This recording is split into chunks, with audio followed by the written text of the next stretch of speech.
शब्द समूहाबद्दल एक शब्द हा घटक बघूया। शब्द समूहाबद्दल एक शब्द, शब्द समूह आहे, काय आहे? शब्दांचा समूह आहे।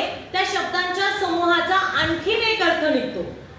मग आपल्याला तो शोधायचा आहे की तो शब्द समूह काय आहे किंवा ते वाक्य काय आहे की ज्याचा काहीतरी अर्थ निघतो।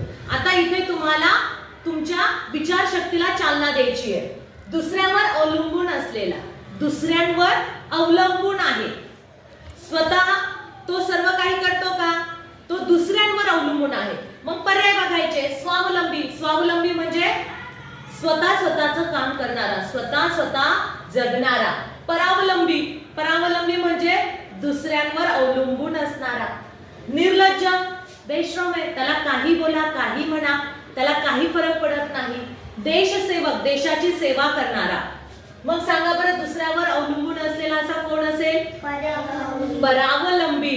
स्वावलंबी म्हणजे स्व, स्व म्हणजे स्वतःचे काम करणारा, स्वतःचं सगळं काही व्यवस्थित ठेवणारा। परावलंबी म्हणजे दुसऱ्यांवर अवलंबून असलेला, 2 नंबरचा पर्याय। ओके, म्हणजे तुम्हाला या शब्द समूहाबद्दल एक शब्द शोधायचा आहे। लोकांचा आवडता, लोकप्रिय, लोकांचा आवडता कोण असतो? लोकप्रिय, लोकप्रिय।